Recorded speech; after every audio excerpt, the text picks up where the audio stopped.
I'm just gonna start recording. So hey everyone, welcome to day 2 of the computer architecture course. So today we've got a fairly straightforward lecture. I think we're going to cover 2 main topics today. We're going to talk about more things to do with binary numbers. Specifically, we're going to talk about bitwise operations. They're kind of like operations on binary numbers in the same sense that adding and subtracting and multiplying are operations on regular numbers. We're going to learn about different kind of other operations called bitwise operations. So we're going to take a look at those, and we're going to even take a look at how you can use some of these bitwise operations to kind of optimize or streamline some of your LS8 logic down the road. And then the second main topic we're going to cover is we're going to improve our we're going to improve our simple virtual machine that we've been working on last class. And instead of kind of having this hard-coded program that we have to edit, we will extend our computer to read from program files so that we can kind of run any program we want on it. So we're going to take a look at how to do that. I think you should find it relatively straightforward, which I think is pretty good. Before we get started, though, I want to address just quickly. I know yesterday, I think everyone probably saw the messages about this new assessment in Slack, the GCA, the General Code Assessment. And I think the initial message was a little erroneous, and it said that the date to complete it was actually yesterday, which obviously doesn't give much of a heads up. So we were all a little caught off guard by that, but luckily the date has been changed to November 4th. What this is essentially going to be a couple of questions that you would normally find on interviews and things like that.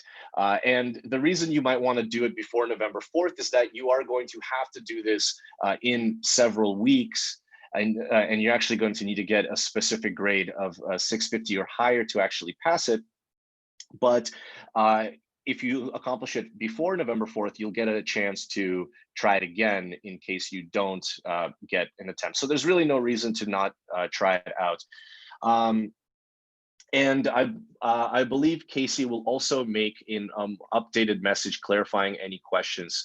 So we're not going to talk about it right now, but there will be a message after our kind of guided project on some more clarifications. So stay tuned for that. So yeah, I know that it kind of was a little sprung up. And yeah, like school is done in like 4 weeks, which is what I mean. In about 2 weeks, in about 3 weeks, you are going to actually want to, or you're going to have to attempt this. And that will be kind of the last attempt possible on this test. So I would recommend trying it out before November 4th. And if you get a good grade on it, then you don't have to do it again. But if you don't get a good grade, you have a second chance to try it out, but at least you get a little bit of experience with it. Yeah, so I know it was a bit surprising. I'll be honest, it was a bit surprising to me as well, but try to find some time. Maybe we can even, what we're gonna do as the actual official attempt, there will be kind of some time allotted in 2 weeks during the labs portion where you will be able to kind of work on it and there won't be anything else due. I would even say, try to get that done over, I don't want to say over this project, but if you had to choose what's more important, I'll probably take a stab at the test first and then do this last project. And so again, I don't really know too many questions. So if you're trying to figure out the link for it and anything else, that's what we're going to clarify after guided project. So again, don't want to take too much time right now talking about it. I don't want people too distracted. Worry not about any questions you might have. They shall be answered after. Okay. So yeah, sorry if I can't answer any more questions on that, but let's move on to actually what we're going to talk about today. Also, slight apologies for a bit of a different format today. As you can tell, I'm in a different location. Had to go visit my family, so I don't suspect there should be any issues, but if anything, like in the internet or my connection is a bit iffy, please let me know and we'll power through it. But I don't suspect there will be any problems. The only difference is I'm working on a slightly smaller screen, so I'm not going to have the chat window open here, but I have it open on another screen so I can still see your comments or questions. So definitely keep them coming.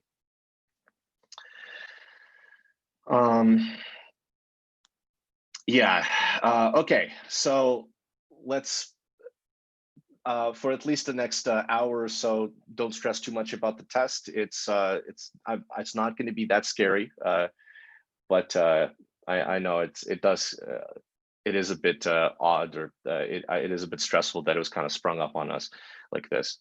So a lot of changes, and sometimes we end up getting into these kind of slightly weird situations. But okay, enough of that. Let's talk about our main topic for the day, and that is Bitwise operations. So on Monday, or on Tuesday, I should say, operations. So on Tuesday, we talked about binary numbers. And as we now know, binary numbers are just numbers where each digit can be a 1 or it could be a 0, and it could be any combination of said ones or zeros. And another way to kind of think about ones and zeros is in a Boolean sense. A 1 is sometimes thought of as a true value, and a 0 is also thought of as a false value. And the way computers usually use binary numbers is, instead of looking at the number as a whole, as you might, as a digit, say, I don't know what this number is in decimal off the top of my head, but instead of looking at the number as a complete number, you almost look at each bit individually to kind of get some information about, for example, in the CPU, which wires are on or off and whatnot. But you can also encode series of true false values in binary numbers. And well, we're pretty familiar with true or false statements, with working with Boolean values, right? Boolean values. And we are familiar with these because we've written many if statements in our life. Now, we've written things like if X is true, and Y is false, do something of do whatever it is. And what we're doing here is we're kind of creating these, we're using these operators, and or not, or all of these kind of operators on Boolean values to kind of combine and string together certain operations. But what we're going to learn today is that there's also similar operations you can actually do on entire binary numbers that are kind of similar to Boolean logic, like not, or, and. And what we're able to do with these is we're able to kind of combine multiple binary numbers together to and use these operations to produce new values and kind of new logical statements in a way. So what I'm going to do is I'm just going to give you a couple of these very common good to know operations, and we're going to essentially practice them a little bit together to kind of understand how these statements work on binary numbers. So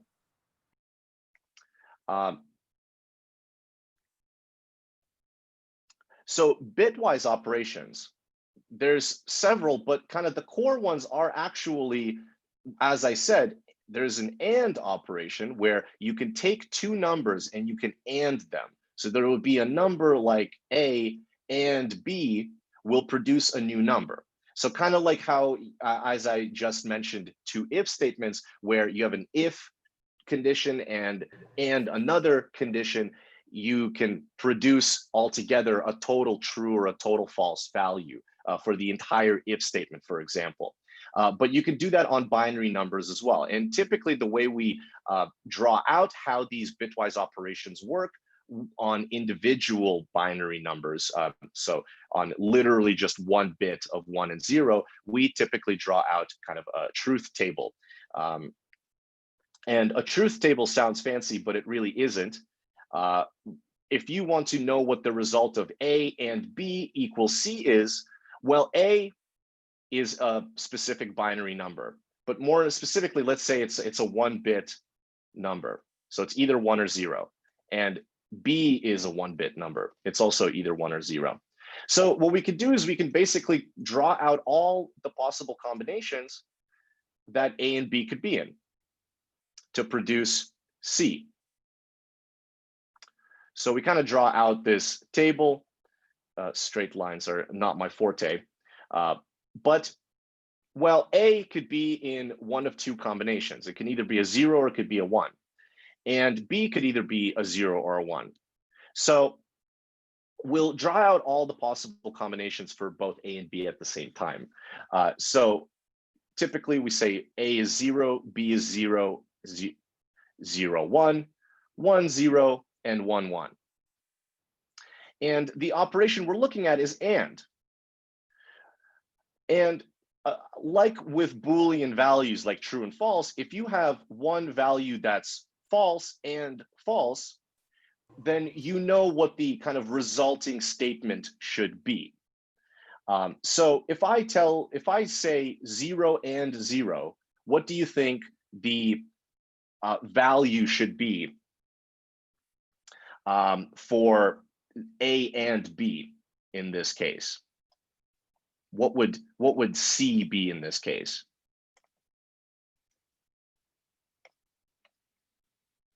Yeah, it'll just be 0, right? So 0 and 0 is just 0. So it's a false and a false in that way.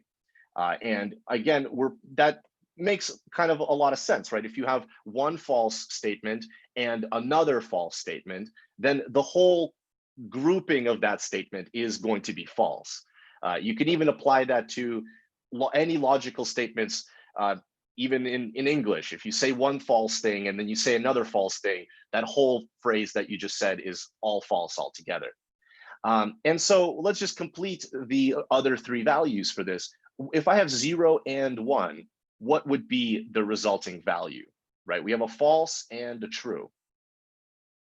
Good. It'll also be 0 in this case, because we know that if there's at least one false statement in an AND condition, in an AND operation, then obviously the whole statement is still going to be false.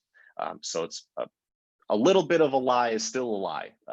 And same goes for 1 and 0, right? It's kind of exactly the same as 0 and 1 in that sense. So we shouldn't be too surprised that this will be 0. But then the last one, 1 and 1, what will be the resulting operation here? Good, excellent, right? It'll be a 1 as well. So 2 truths will result in the entire statement also being true. And there's, so far I've been using the word and, but there's also a kind of a symbol or an operator that we typically draw instead of and for when we refer to kind of a bitwise operation. And it's really not too surprising, it's just an ampersand. So if you have two binary numbers and you ampersand it, then you are kind of anding those numbers. So in Python, you can actually try this out with two binary numbers and you can see what the result will be. So if I try something like print, if I do print 1 and 1, and let's make these binary numbers, 0, B will make them binary numbers. You can see they're just 1 bit. But if we run this, we should see the result. And in fact, let's try all of them. Let's try all of those combinations. So we could try 0 and 0, 0 and 1, and 0 and 0. So we should see the result should match our truth table here that we've written out. So let's take a look. Great. And so as you can see, 0, 0, 0, 1. So you can actually do this in Python. And essentially this equates to kind of the same as if you tried to do print false, false and false is kind of the same as 0 and 0, except here we are doing the logic on binary numbers instead of Boolean values. But the result is very, very similar because 1 bit of a binary number is essentially the exact same as a Boolean value. It's either a 1 for true and a 0 for false.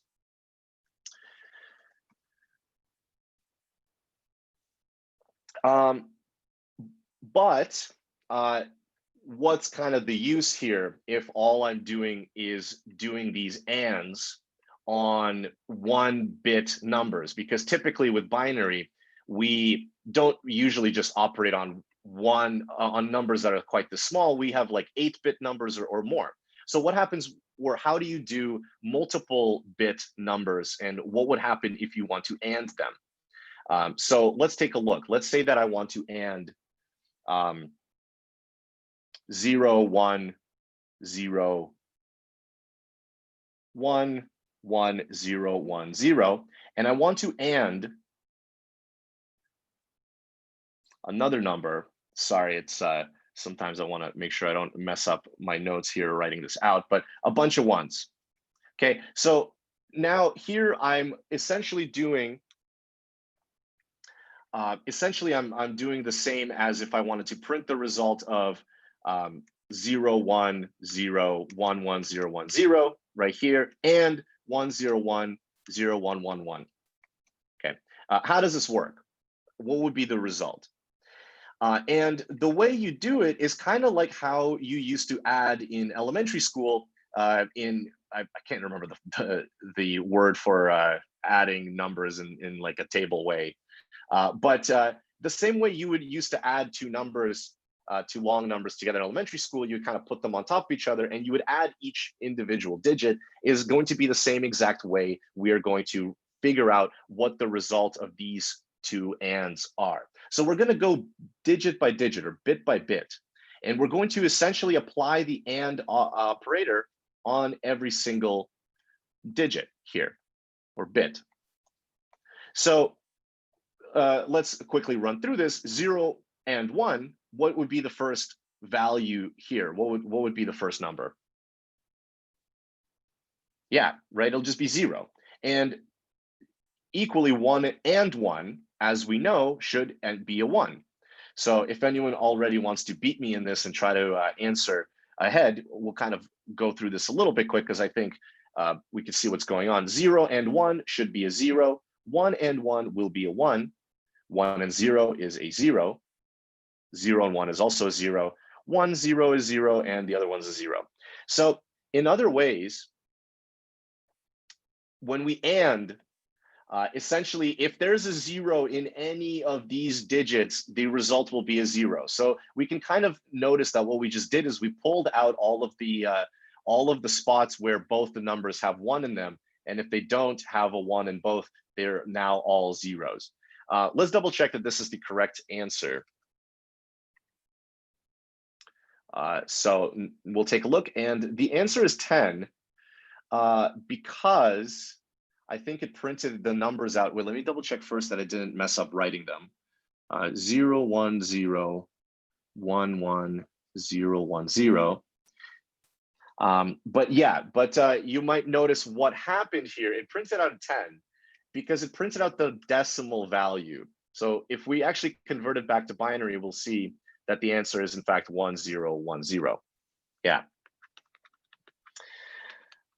And one thing I want to point out, by the way, about these operators in Python and many other languages is you can actually use these operators on real decimal numbers too. So just to show you this demonstration, I want to figure out what this number will be in decimal. And I don't know that right now, so I'm just going to call decimal with both these numbers to quickly figure out what they are. Or okay, you know what? Now I'm forgetting how to. I could just no, I can't do that. I was going to print them out, but I'm just going to Google it off screen. Sorry to mask all of this from you. But quickly, maybe someone help me out. What's going to be the decimal value for this other number while I look this up?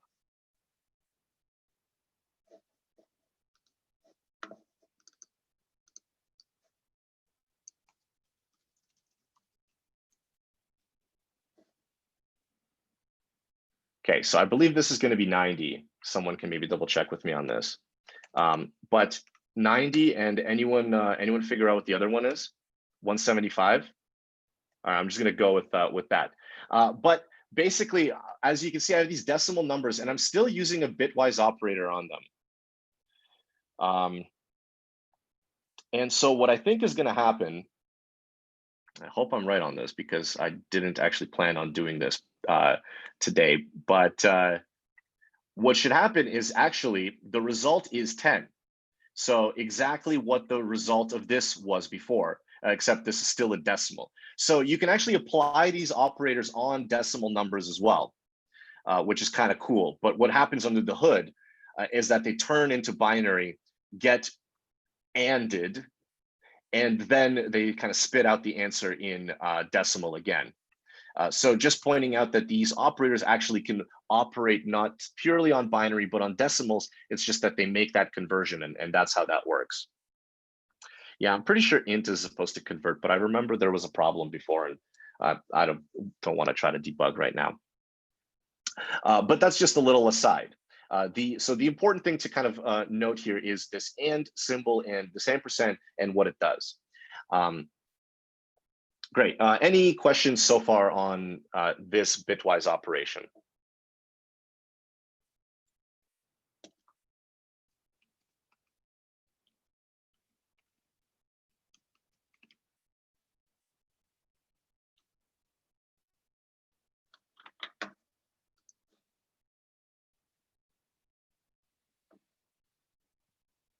And one thing to kind of note too, this ampersand, if you recall from JavaScript, when you want to do if you're writing an if statement and you want to do an and in there, you write two ampersands. And the kind of motivation for those two ampersands is that is the Boolean equivalent of the bitwise and. So one ampersand is simply just the bitwise operator. And if you put two together, that's kind of the Boolean operator that works on Boolean true and false values, not binary. But the logic is very similar there. And in Python, you don't use two ampersands. You use the word and, but it's still the same thing. It's just a symbol in that case. But Python decided to go their own way on that. But most languages will not have the word and. They will have the JavaScript style two ampersands. Okay.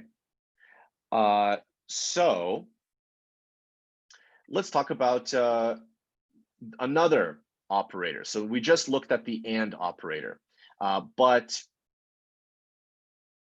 as we know that there is obviously some more ways to compare kind of true and false values.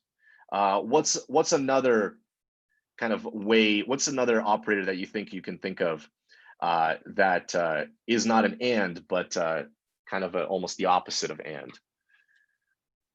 Yeah, right, an or. And there's also a bitwise operation for or. And in fact, the symbol for that is just one kind of vertical line. So you could write it A or B, and that will result in a new number. So let's draw out the truth table for this. And I think you can see where this is going to go. Also fairly straightforward. We want to analyze what happens to two bits when you OR them. So again, drawing out this truth table, 0, 0, 0, 1, 1, 0, 1, 1. Let's go figure out what OR will do, the OR statement. So if you have 0 or 0, it's almost silly to ask, but what do you think the resulting answer will be if you have 0 or 0? Yeah, right. It's pick whichever 0. It's still both zeros. But now if I have 0 or 1, what would be kind of the resulting answer in this case? Yeah. And again, 1 or 0, you shouldn't be too surprised to find out that that'll also be a 1, right? If the statement can have at least one as an answer in an or statement, then the final result will be a 1. Or, excuse me, again, you can kind of think of these as true or false statements. And if you have a 1 or a 1, well, what would the result be?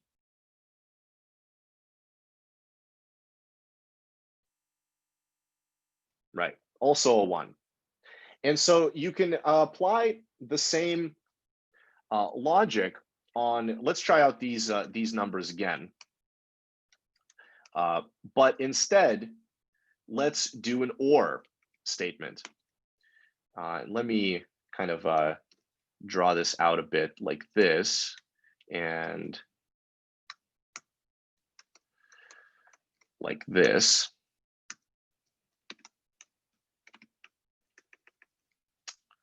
So what we're going to do now, instead of an and, we're going to or it.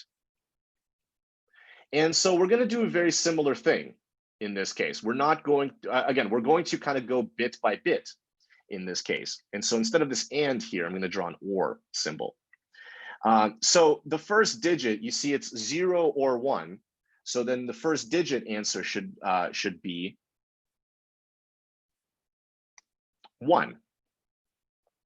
And we're probably going to end up with quite a few ones here, because these digits over here also just all ones. And then we're going to have another one and another one. And it seems like in every column there is a 1. So it sounds like we're just going to end up with all ones in this case. If I were to flip this to a 0, maybe that'll be the one way we'll get a 0 in here. But in this case, the number clearly much larger if we turn it to a decimal. But it should be all ones because every single column is a 1, or has at least one. So there we go. The final answer is all ones, 8 ones in this case.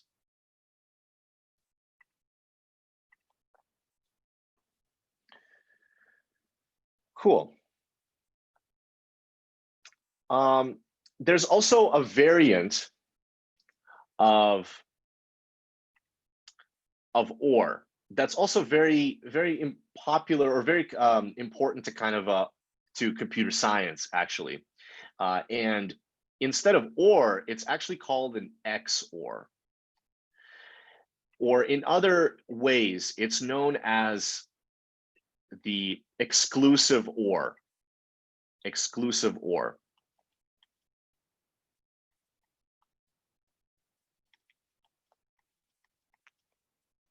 So it seems like an OR statement, but with one caveat, and I wonder if anyone can already sense what the caveat will be. But the word exclusive here implies that no two numbers can be the same, essentially. So, and the symbol for that is going to be this kind of caret symbol like that. So this is A, X, or B. So similarly to OR, if you do 0 or X or 0, you should end up with a 0. But now if you have a 0, X, or 1, then intuitively you might think, well, these two numbers are exclusive, but there is also a 1 over here. They're not the same value. So this is actually going to end up being a 1, and so will the next statement. But what do you think is going to happen with 1, 1? 1, X, or 1? Yeah, right. It's actually going to be a 0. And the reason for that is because of this exclusive sort of rule, is that one or the other must be true, but both cannot be true. So in a way, it's saying you need to give me at least one true value, but you can't give me all true values. There has to be exclusively just one value that can be a 1. And in that case, I will give you a 1 as a result. Yeah. And we could take a look at what the outcome of that will be so let me kind of make this is a bitwise OR down here. And the symbol for it is vertical, as you can see on line 15. But now bitwise XOR has a caret symbol, so you can use that as well in Python. And the result of this, I'll kind of copy paste this right now, is now instead of a few of these being, instead of all ones, there's a couple of locations here where the XOR statement should fail. So you can see what the final answer will be. You can see there's 2 ones kind of here in the 4th digit from the right. So this should actually end up being a 0. And right here, there is a 1 and 1 as well, which should also be a 0. So this is an XOR. Might have to move these a little bit so it makes sense. And if we try it out, we should see what the answer for that will be.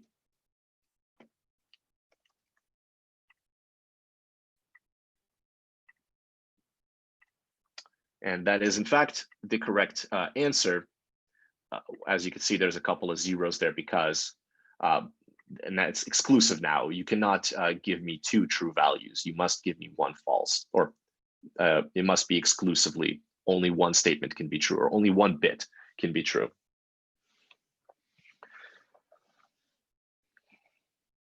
Cool. So all of these are examples of very common bitwise operations. In fact, I think these are the most common, and even off the top of my head, I have a hard time thinking of any that I have used out of these kind of AND, OR, and XOR.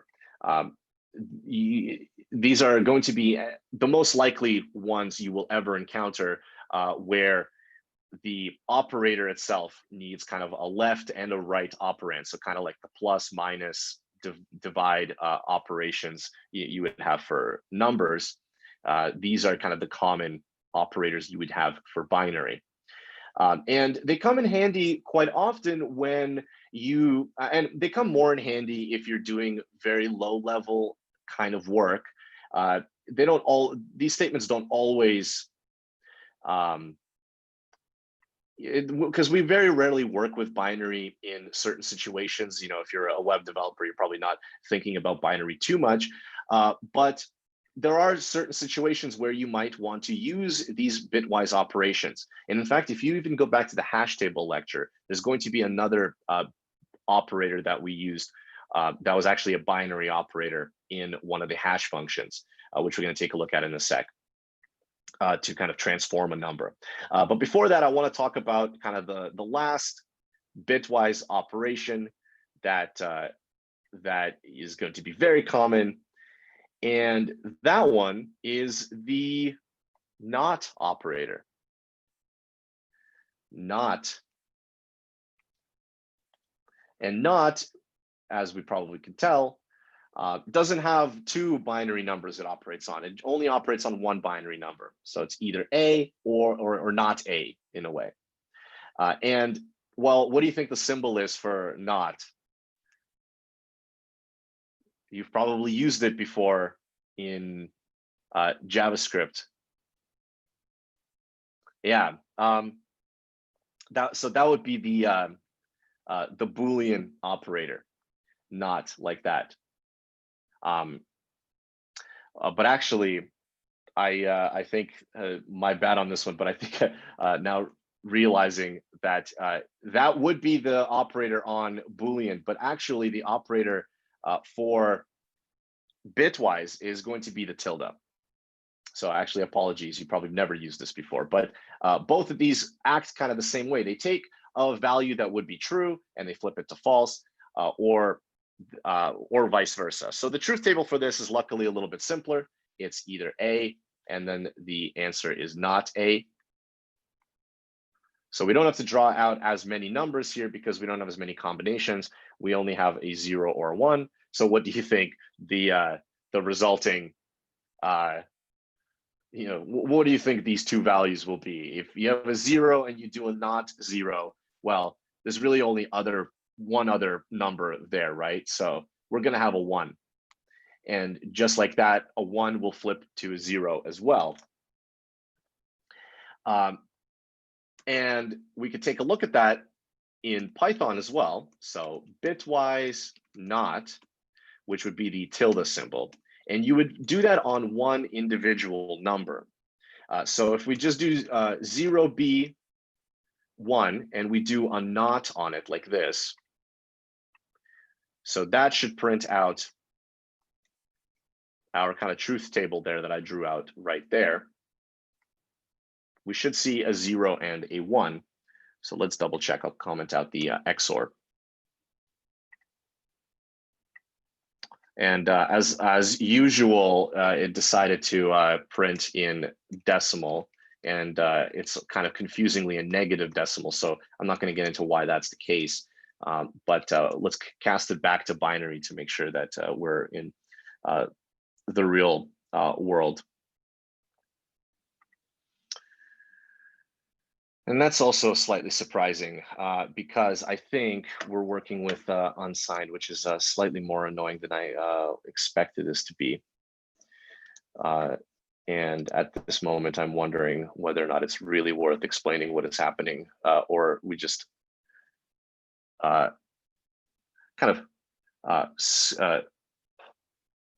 scrape this under the hood. But really, the answer should be a 0. What happened here is it's interpreting these binary numbers a little oddly. Now I'm also even concerned what would be the result of one of our more complicated numbers here. Let me see if this is in fact going to give me some trouble. You know, typically I would just kind of do this on paper and move on, but today I decided to try this out in Python, and I think what's going on is this binary function is giving us signed binary. You can look up what that is if you want, but you can have kind of a concept of negative binary numbers. And I think that's what's going on here. It's actually giving us the opposite number, like it's almost like the negative number instead of the not number, which isn't exactly what I was hoping it would do. So as you can see, this number is kind of odd. It's not really what we would have expected. So let me just quickly see if Python not operator binary not signed. Let me just make sure that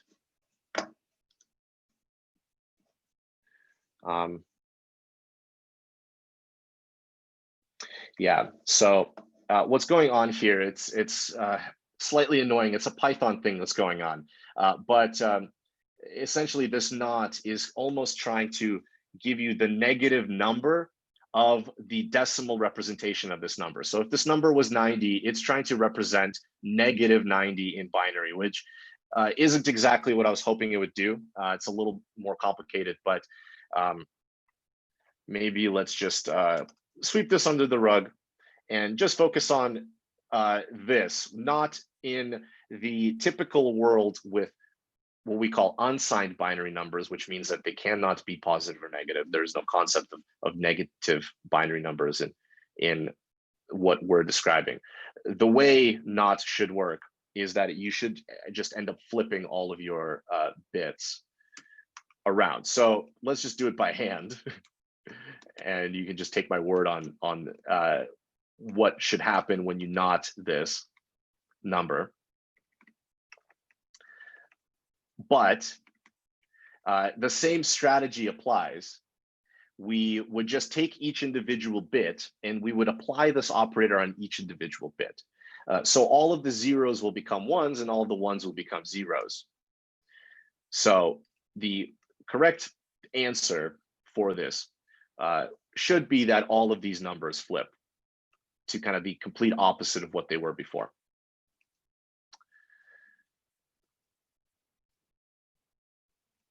There we go. But to kind of, right, so it's all kind of like a mirror reflection almost. But what happened in Python, just to kind of make things a bit more clear, Python operates a little bit oddly with binary sometimes. And what it did was again, like I said, it converted the number to a decimal, and then it tried to return the negative value of that number. And it represented that number as a negative binary number. But and the reason for that is that Python works on signed integers, which means that integers that can have a minus or a plus, which, you know, you expect your language to work with that, but it does get a little messy with bitwise operations sometimes. But typically, when you intend to create a not, this is what the result should be, kind of like a reflection of the other.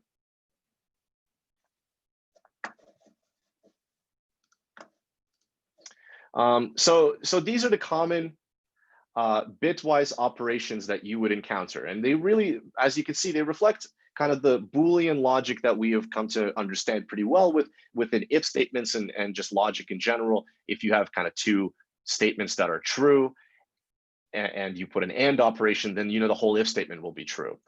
And same with an or a not in this case as well. Typically, what we don't see is an XOR. There isn't really an XOR, or we don't really have kind of a Boolean operator for that. So XOR is kind of the special case here that really only makes sense in the binary bitwise world. Although maybe you can come up with some clever ways to represent XOR statements in your if statements if you ever need to. But again, this operator doesn't really have a equivalent matching operator for Boolean statements. And so I'll pause right now just to make sure, does anyone have any more questions on any of these operators?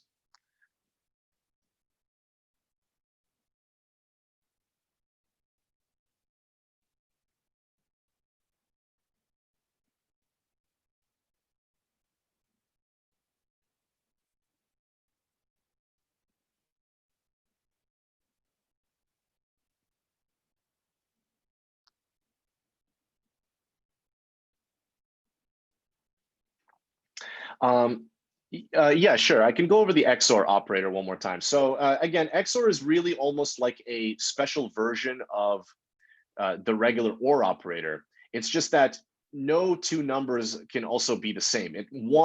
You can only have one of the two numbers be a true statement.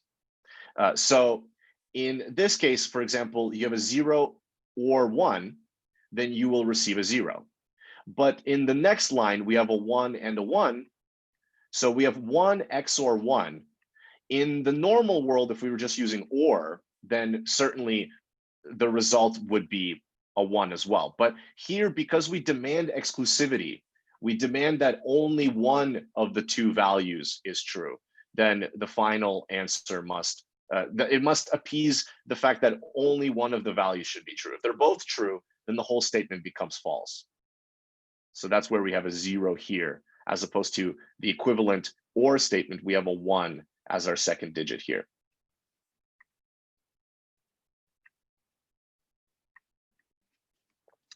And also, what would we use the not operator for? I mean, there's many situations where you would want to flip a number, but in general, it's not always clear where you would use all of these operators. Typically, it's if the problem demands that you need to do some bitwise operations on something, then you will kind of almost know that that's what you need to do.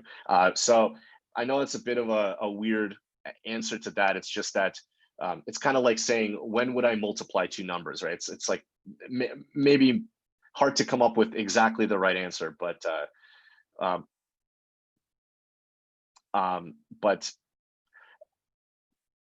I'm trying to think if I can have a more satisfying answer, because, well, what I want to do is, as soon as we're done talking about these four things, I want to show a couple of more operators you can use on binary numbers. And we're actually then going to talk about an actual application of these bitwise operations that you can use for your LS8 machine.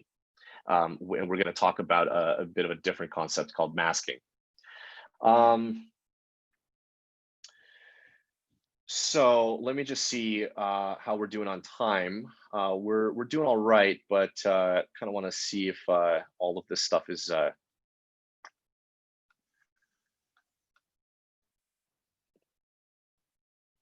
because we're almost done. You know what? Let's push through. We have a few more minutes about talking about binary, and then we can take a nice longer break, and then we'll shift gears a bit. So so these are, again, like I said, the common operators. But there's also a few more things you can do with binary numbers. And the last kind of sort of operator you can do is the bit shift operator.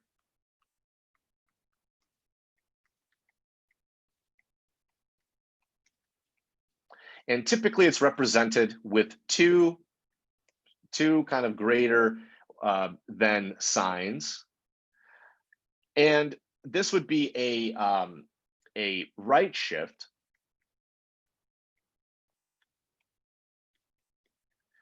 And there's another kind of equal going the other way, which is a left shift.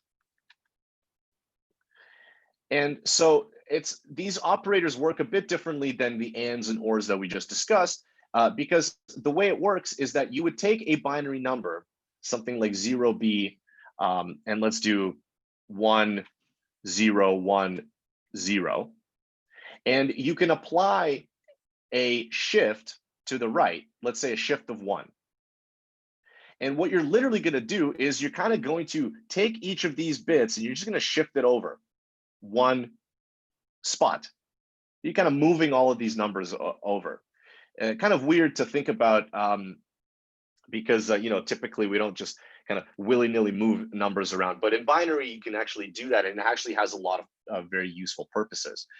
So if I shift all of these numbers over to the right one, what do you think the resulting binary number will be?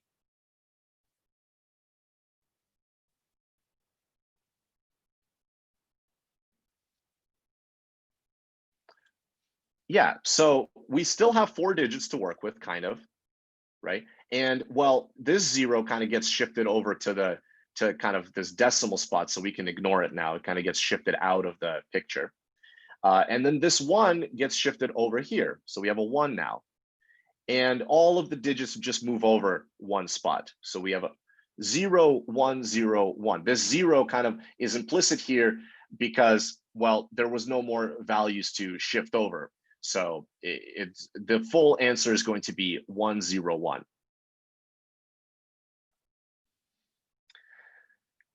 And we can try this out in Python as well. I know this should work. So let's call it the bit shift operator. So shift right. Let's print the binary value of what we just tried here, 0b, 1, 0, 1, 0. And again, two greater than signs will imply a shift to the right. And then you specify how many digits you're shifting it, how many slots. So 1, 0, 1, 0, if you shift it over, will now be 1, 0, 1. And what's interesting is you can actually do these on decimals as well. So let's take 8, shift it over one spot. Actually, this was, what was this? This was 10 before, right? 1, 0, 1, 0, that's 10. I think, yeah, I'm pretty sure. And we're gonna get 5. So we shifted it over by 1. And that's exactly what 1, 0, 1 is. So anyone else or anyone notice what we kind of just did here by shifting this number over to the right one? We had 10 and we just ended up with a 5. Anyone notice what we just did? Right, we cut it in half. Well, more specifically, I guess cut it in half is exactly the same as saying we just divided the number by 2, didn't we? So shifting to the right is actually the same as dividing by 2. Although if I shifted it by 2 values, what do you think I'm going to divide 10 by now?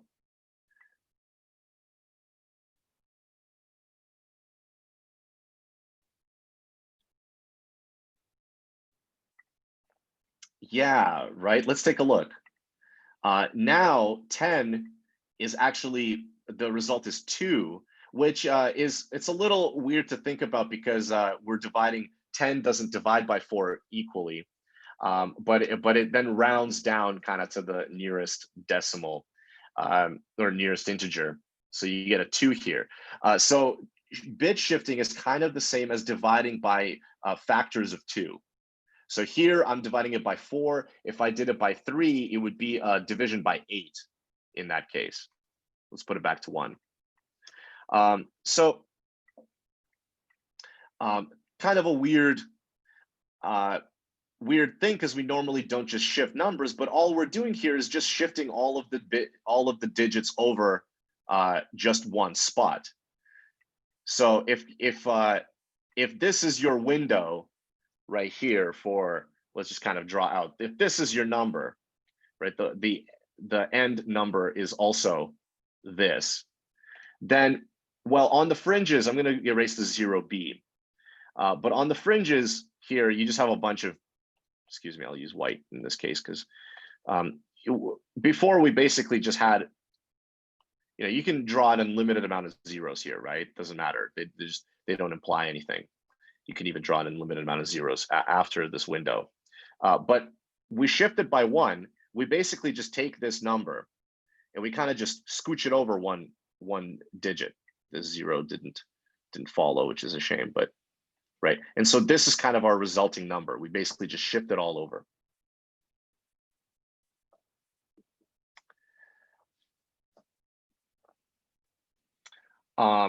And well, we could just do the exact same with the left shift as well. So for left shift, well, you probably could, shift left, you could probably imagine what would happen. What do you think the number will be now if I shift that exact same number, 1010, to the left one? What would be the resulting value here?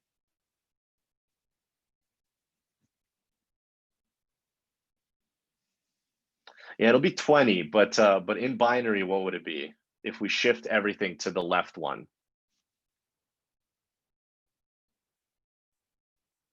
It won't be 010, right? The number will have to be a little bit bigger, right?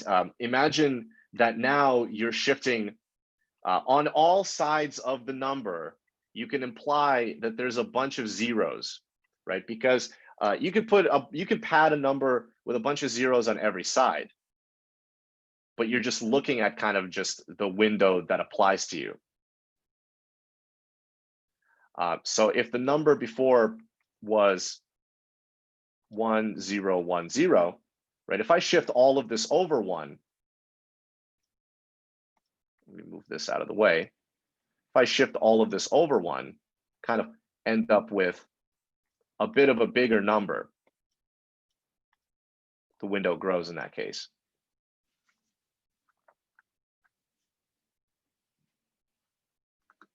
So let's see what the answer will be here for shifting left 1. So it'll actually just, it's like we just added a 0 to the end of it. Think of it like that. We're just adding zeros to the end of this number. We're shifting it all over. Maybe the window analogy fell apart here a bit on left shifting, but really what we're doing is we're basically scooching all the numbers over 1. We're not losing any numbers in this case, right? We're not losing this 1 that we had before. It's still there, but we're kind of shifting all of the numbers over to kind of the next order of magnitude, almost to the next sort of level of degree of size for binary numbers. And equivalently, shifting to the left by 1 would be the same. I see Tevin said 20. Shifting to the left 1 is also kind of the same as doing what to the number?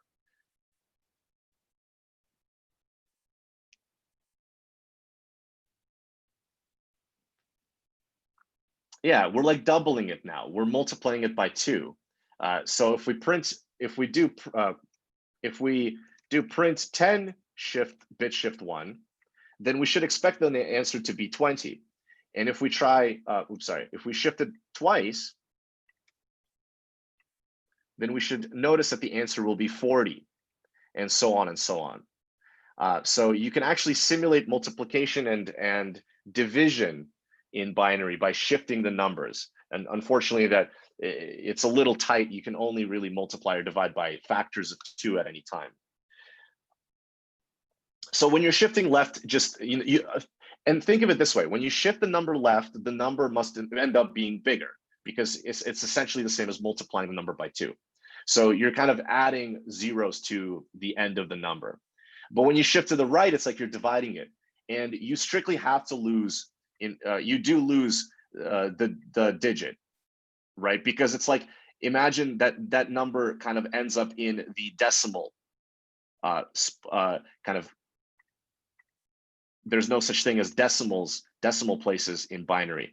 But if I drew a bit of a poor comma here, it's almost like that number kind of is now in the sort of decimals spaces of our binary number. But again, that concept really only makes sense for normal decimal numbers.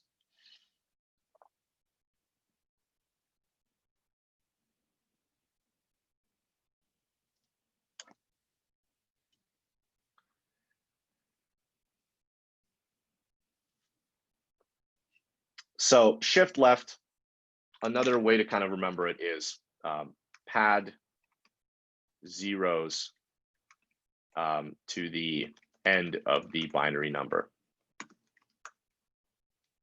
So here, if I do 5, then it's essentially is me adding 5 more zeros to the end of this number. And these are the 5 numbers I just added.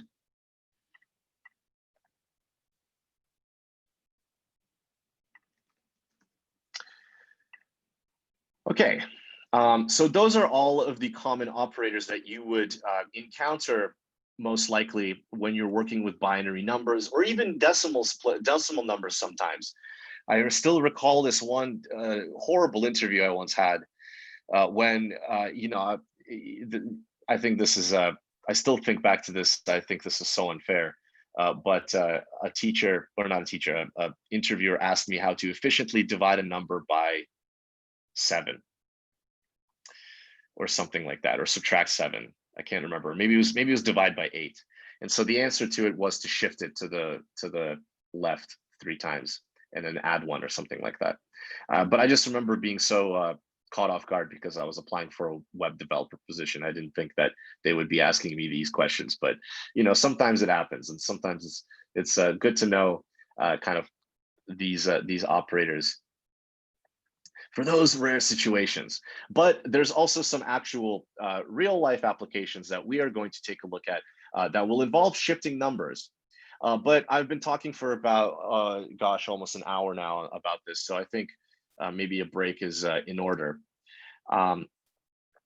But after the break, we're going to take a look at how can we combine a bit shift operator with any of these operators up here to essentially extract information out of binary numbers in kind of an effective way. So I know that sounds a bit cryptic right now, but it will hopefully all make sense after the break. And I think what we're gonna do, I think we're just gonna, let's do a 10-minute break.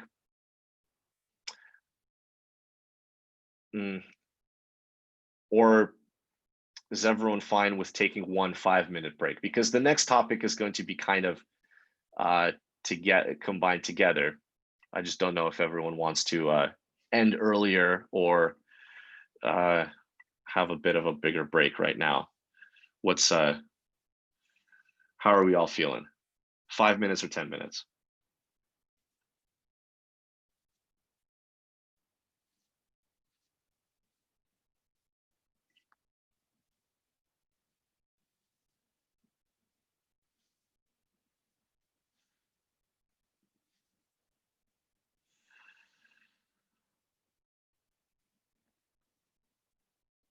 Maybe I'll just split halfway and just give everyone 7 minutes.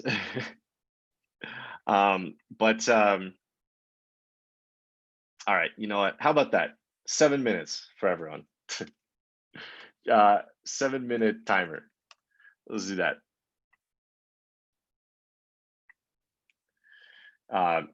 and this will give us a chance to end a little early. So I'll reset the timer. Timer starts now. And after this, we'll take a look at an example of something we can do to some binary numbers that are useful to us, and how we can combine some of these operators together to do something interesting to these numbers. So let's do that real quick. All right, starting now. And I'll see you all in 7 minutes.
Okay, welcome back, everyone. Okay, so just before the break, we discussed all of these common operators that you might encounter in your kind of days working with binary numbers. Just getting the chat thread back up. There we go. But what are some good examples of kind of things you could do with binary numbers given these operators that might be kind of useful for us? So one common thing, and I'm going to make a new file for this, is called masking. It's called bitmasking.py. And the idea of masking as a concept overall is you're trying to kind of apply a mask onto whatever it is you're working with to kind of extract only meaningful information you're interested in. In other words, sometimes binary numbers contain information in specific bits that we might care about. So let's say a number, or let's actually take as an example, sorry, bear with me real quick. Usually I have multiple screens that I can have the project open on already. But let me just quickly open up our actual project, the LS8 computer. And if you recall in the spec there was some mention about, the spec, there was some mention about how each instruction is laid out. So if we look at an example instruction, there is kind of a layout to it. So let's take an actual instruction that we would have already kind of worked with. Let's take the load instruction, not load, the LDI, load immediate, right here. So it's this instruction right now, right here. And what we might notice with these instructions is that if we scroll up to the kind of glossary right here, each bit carries a bit of information about it. So each bit, there is the first two bits indicate how many operands you might have.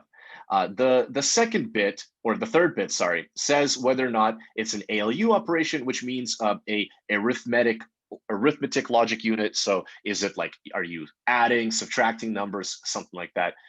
C also means something. So the fourth digit or bit also means something. Is this going to set the PC? So instead of kind of advancing the PC normally, are we trying to manipulate it in some way? And then this final last four bits, they are just there for kind of a unique identifier of an instruction. So sometimes we might want to know, well, what is my third bit set to? Or what are my first two bits set to? And well, how can I kind of just extract the first two bits out of this 8-bit number? And what that right there is called masking. You want to kind of hide all the other bits. You kind of want to get rid of all the other bits because they're just noise to you at that point. You just want to find out kind of a specific bit, or maybe specific few bits. And let's take a random number for now as our example. Let's take, here,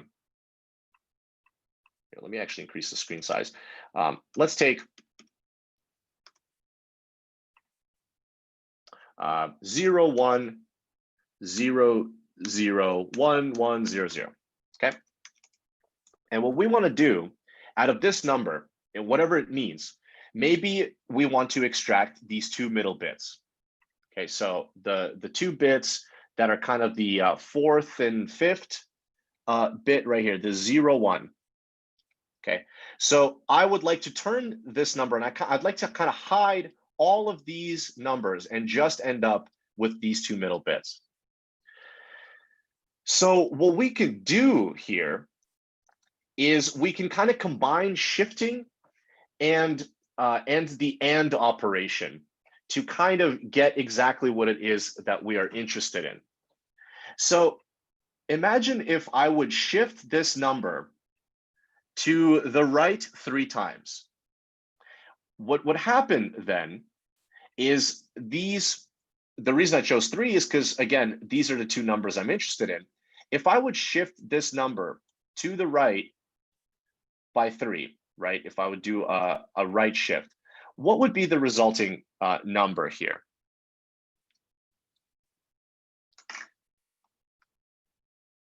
So if I did y, let's say, or shifted x is x shift 3, kind of what would, if I print shifted x, what would it be?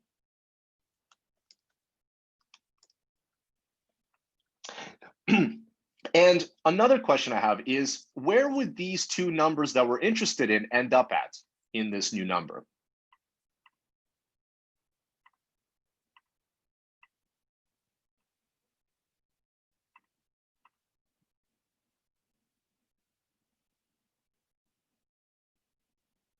Right, these two numbers, if this whole thing gets shifted by 3, in the new number, where would these two bits end up at?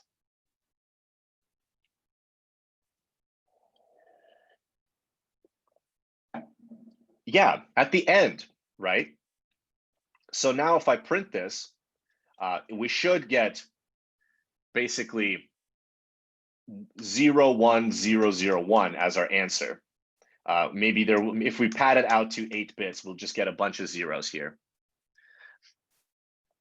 But these two numbers, the last two critically, are going to be the ones we're interested in. So now we've kind of moved the numbers we care about to the end. And now our goal is to kind of get rid of all of these other numbers here. We don't care about them.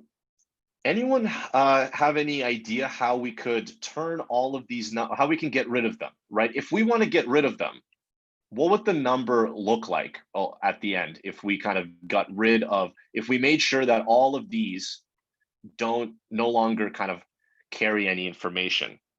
What would we have to do to each bit here? Or more specifically, what would the number end up looking like if all we want to do is make sure we preserve the last 2 bits?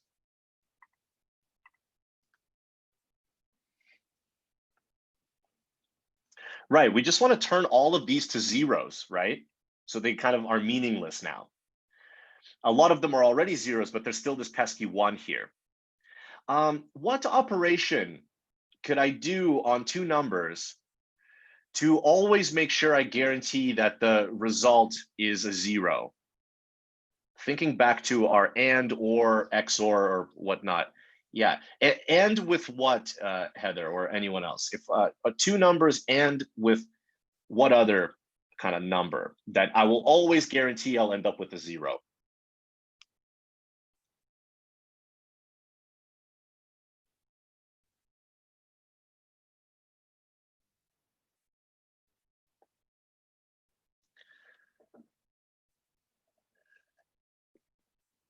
No, it's not going to be a NAND, but you know what? I also think that I'm possibly asking the question a bit confusingly, but what if I AND this number? Remember, the only 2 bits we still care about are these last 2.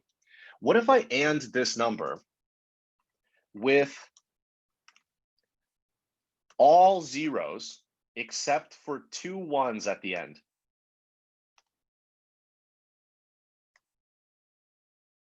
Right.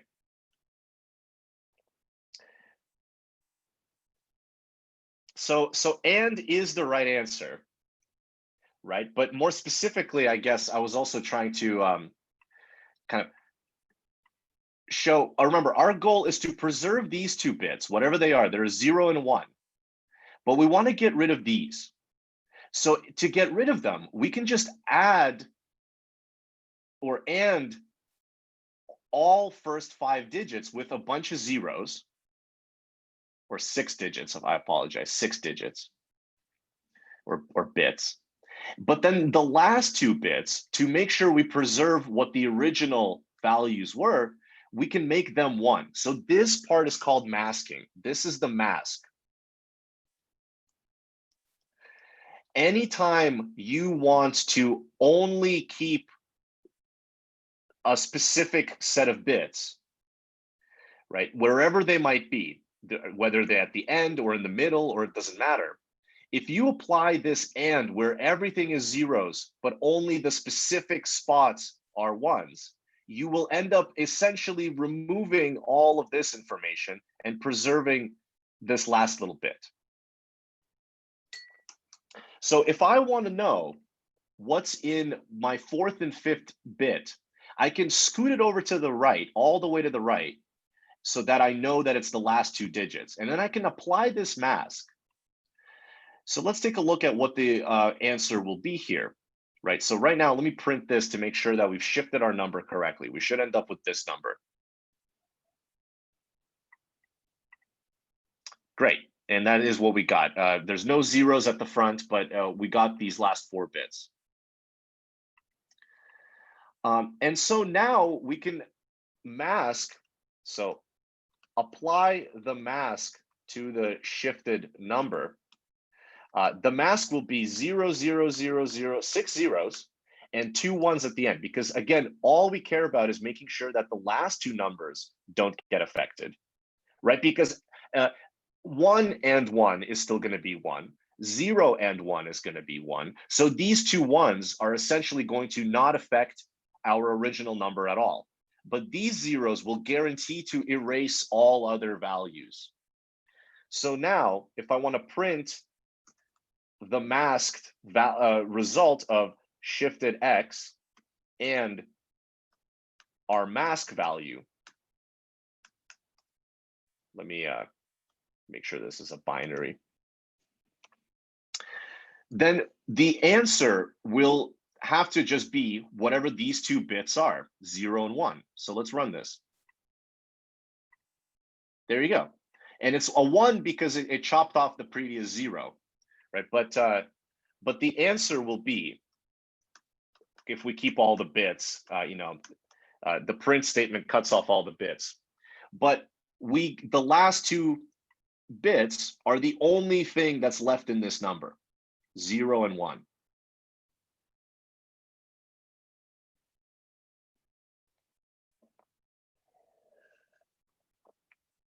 You could do this backwards as well. You could do this the other way. We could have applied the mask first and then shifted the numbers to kind of only end up with that value at the end. What we also could have done is, again, let's say we're interested in these 2 middle numbers. Well, what kind of mask could I apply on X to get rid of all of this stuff and only preserve the 0, 1 in there? What would a mask have to be? What would I have to AND X with to only end up with 0 and 1 in the number and everything else be zeros?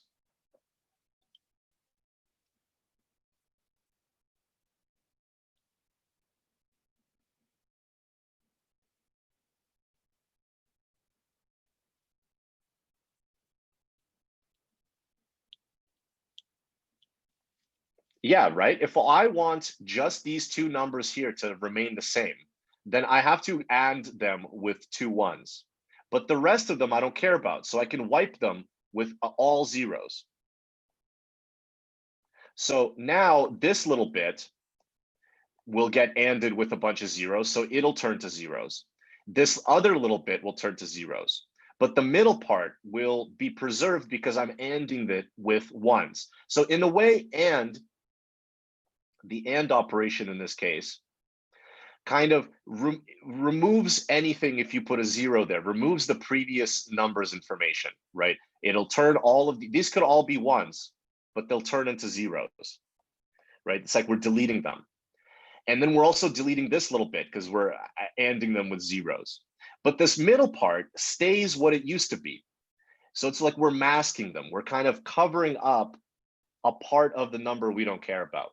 And then the shift is there simply because, well, this number is still, 11 or 1, 1, 0, 0, 0, but really we want just these 2 bits, right? We just want the middle bit. So we can kind of, we can shift it over to the right 3 to only end up with the last 2 numbers as our correct values. So we can go backwards as well. We just have to apply the correct mask. And so this is what masking does for us. We can kind of extract only specific bits of information.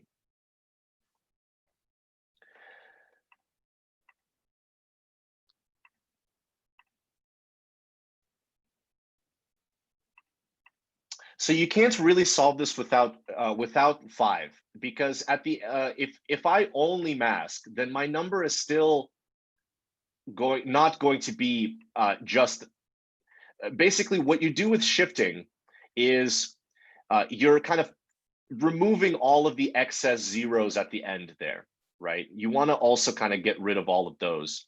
So shifting to the right kind of removes all of the zeros at the end of the number. So you only end up with just the numbers you care about. Because otherwise the number is still kind of big. The number is still not totally right. So you can either do the shift first and then the mask later, or the mask first and then the shift later. But you just have to make sure you're applying the correct mask. So you either apply the mask on the original bits first, or you shift everything and you apply the mask at the very end. Sometimes you don't have to apply a mask. Because just shifting alone is enough. So think of this situation.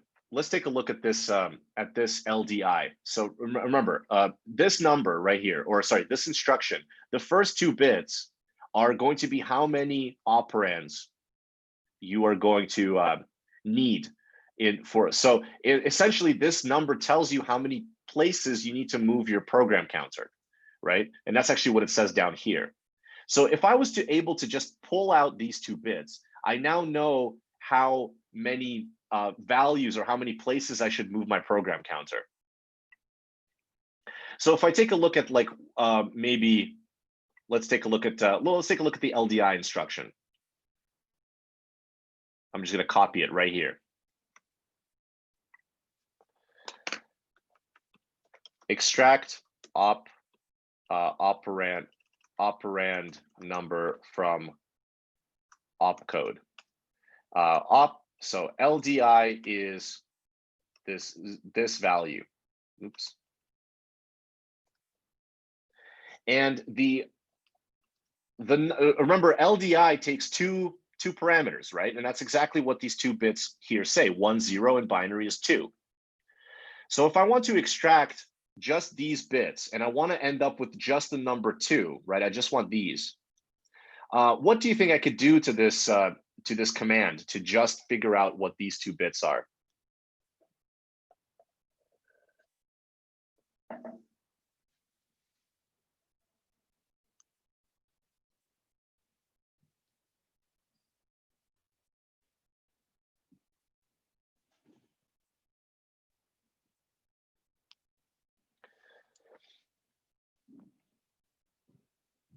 Yeah, right. I can kind of just shift all of this to the right 6 times, right? And then what's going to happen is all of these will get shifted. And essentially, we kind of end up removing all of these numbers here. So there's 6 bits at the end. So in this case, we don't really need to mask anything. You know, we could have also applied a mask like 1, 1 and then a bunch of zeros. But if you think about it, it's kind of unnecessary to do, because shifting will kind of remove all of these bits here, right? So if I just shift this, I should get exactly what I want. Let's print LDI and shift over 6 times. So if I run this, I actually get the number 2 down here. And that's because it's converted to decimal.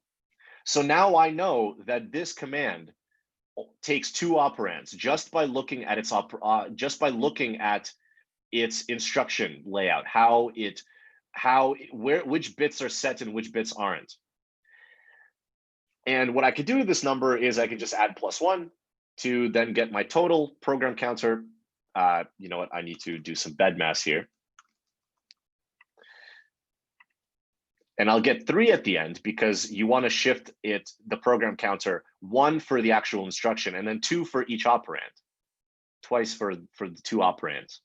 And so now I can kind of efficiently, for any instruction given to me, figure out, okay, well, this instruction has two operands. I should move my program counter up this many times.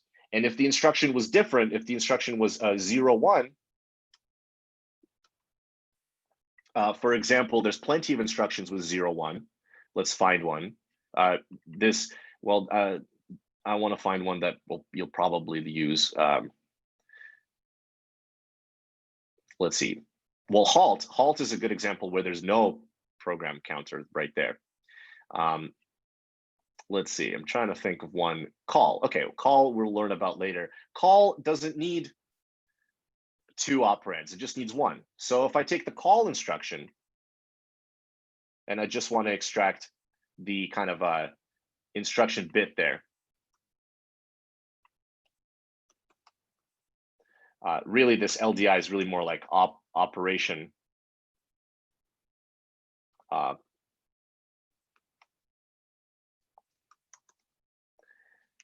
And now I can kind of just generalize this. And if I run this, I should get, again, I should only get 2 in this case, because now the operation code is different. So using a combination of masking and shifting, we can extract any specific bits out of a number that we would want. And it's a pretty important, pretty useful thing for us at the moment here. But also there's, if you're creative enough, there's many places where you might want to encode information as binary. Because if you think about a binary at the end of the day is really just a couple of sequences of zeros and ones put together. And there might be times where it's more easy to compress a bunch of information into binary and then just know where to look for specific bits of information.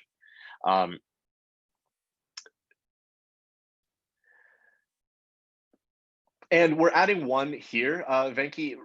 Purely, this is only this is kind of an example for the program counter specifically. And in fact, really, I don't mean to confuse everyone, but if you think about how many times the program counter must move, the program counter must move once because it just read the instruction, and then it needs to move 1 or 2 more times based on how many opcodes you have. So this +1 accounts for the fact that you also have to move it +1 no matter what, based on just the fact that you just read that instruction.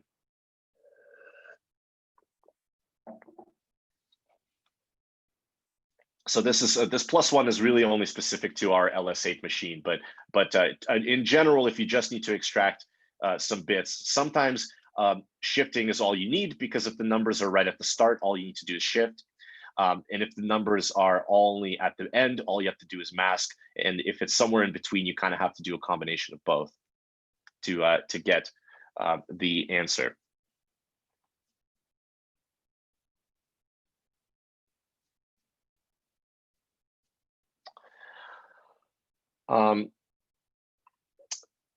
So that's really all I wanted to kind of demonstrate for today with kind of using some of these operands.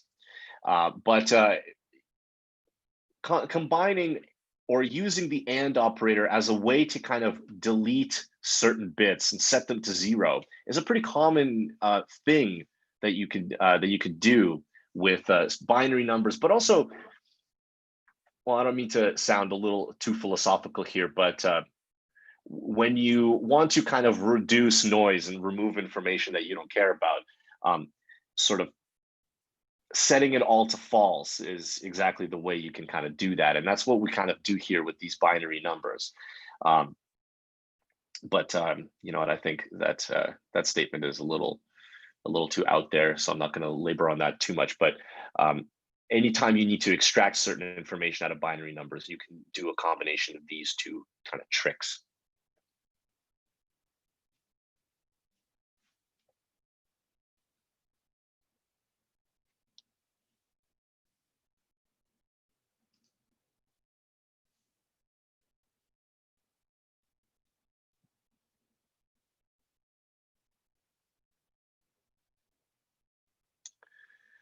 Okay.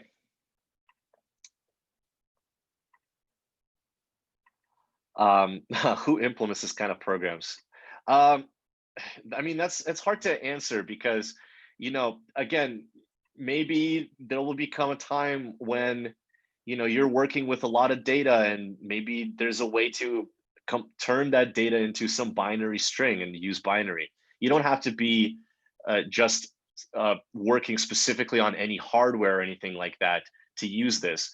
What I'm teaching or what we're learning here really is uh, more the theory of information. And I know that sounds a little out there and maybe not completely obvious, but really binary is just,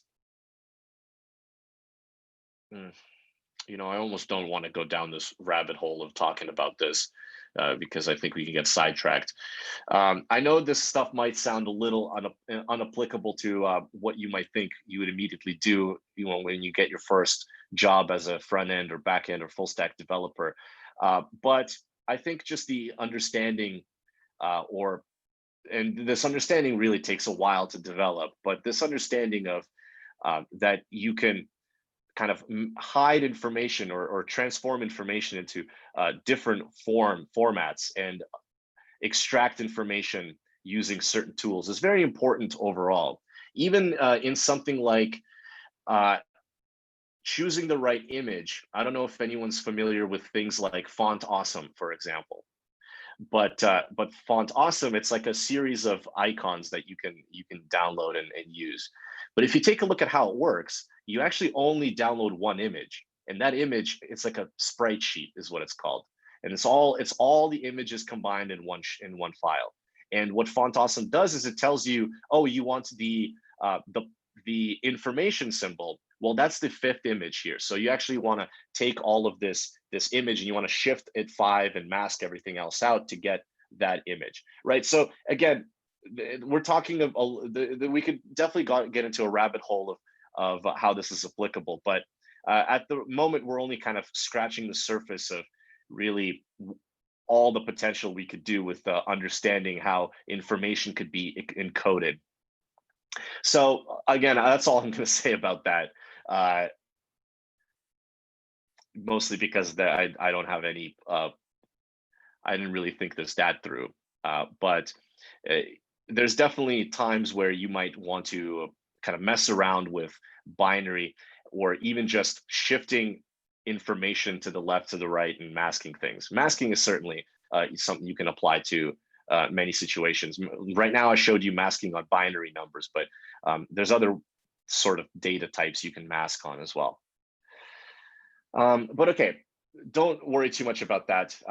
My point there, and I will say at the moment, you probably are going to be thinking some of this stuff isn't going to be that applicable. But what's nice is at least now you kind of have this in the back of your mind, and maybe one day you'll come up with a really creative way to solve a problem, like figuring out which images to load on a website by just sending one image up and kind of masking the rest of it out at any given moment, something like that.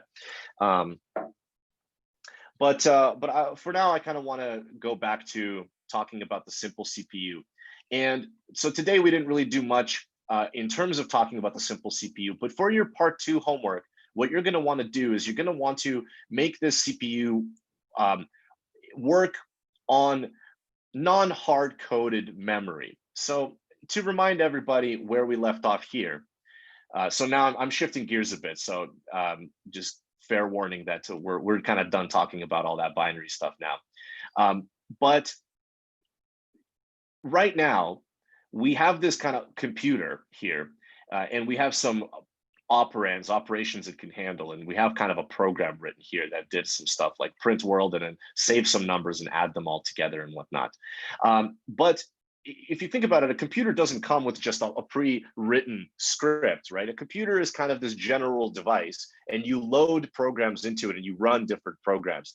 You can run different operating systems. Those are just simple, they're just programs on a computer, really, that or you can run different programs that you run in Python. The point here is that what we want to do is we kind of want to extend our simple CPU here, so that instead of just having hard-coded memory, we instead read a file at the beginning of our kind of runtime, and we write that into memory. So what I'm going to do to kind of not leave you all hanging about that, because file input and output is something that is always a bit iffy, and you might be rusty on it, and I completely understand that. So what I want to do is I want to kind of go over something, or go over how you might want to do this, so that your part 2 of your assignment is a little bit more straightforward. So this might seem a bit like review again, but again, with file input and output, it always feels like you're learning it for the very first time. I certainly don't always have that stuff memorized. But first, we want to actually go and save this program into some kind of file. So if I go ahead and write a little program, I don't remember exactly what this did now, but let's call it program 1, and let's call it .simple. So instead of .py, we'll call it .simple to imply that this program now basically is written in our kind of language that we invented. And I'm going to copy all of these over here, but obviously in our case here, we don't actually have these print nums and whatnot. These are all supposed to be numbers. So I can't off the top of my head remember what all these numbers are supposed to be, but we have these comments to help us out here. I'm just getting rid of all these commas because we don't really need them. So I'm going to transform all of these print world and print num into actual numbers that our machine understands. Remember, this is just here. This print world stuff is just here to help us out. So the print world command is just 1. So let's rename this to 1. The print num command is 3. So let's rename this to 3. Save is 4. So now this instruction is actually 4. And save again is 4. And add is 6. And print register, I believe, is 5. Yes, 5. And halt should be 2. Yeah. So this is our program. We've written it. And luckily we have some comments in here to kind of help us out with understanding what we're doing. But this essentially would be kind of like a binary file that that at some point engineers had to write before we had good program languages. Sadly, that's kind of the world we had to live in. So instead of having all of this stuff written here, let's instead make memory just an empty array and read all of those lines from program 1.simple. And what would be nice is if we can actually read this and preserve comments and stuff like that, so that when we are reading through our program, we can actually understand what's going on, but the computer can ignore all of these comments that are just there for us humans, and it can kind of extract all of these numbers here. And if you look at your assignment, if you look at your LS8, there's a bunch of different programs in the examples folder that have all of the commands written in binary, and they also have some comments there. So our goal right now is to essentially run through this .simple file and load all of that into memory.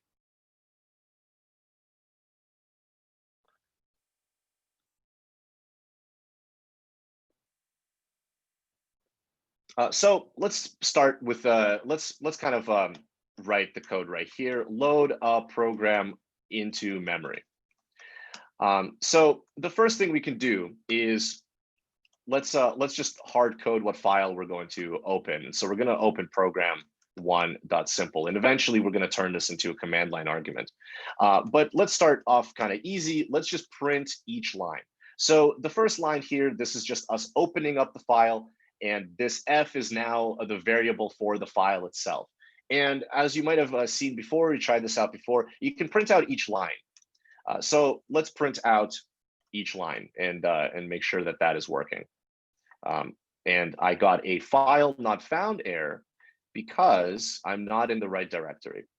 So I'm currently in the root directory. I want to go into the source, and this is where all of my files exist. So now this should work smoothly.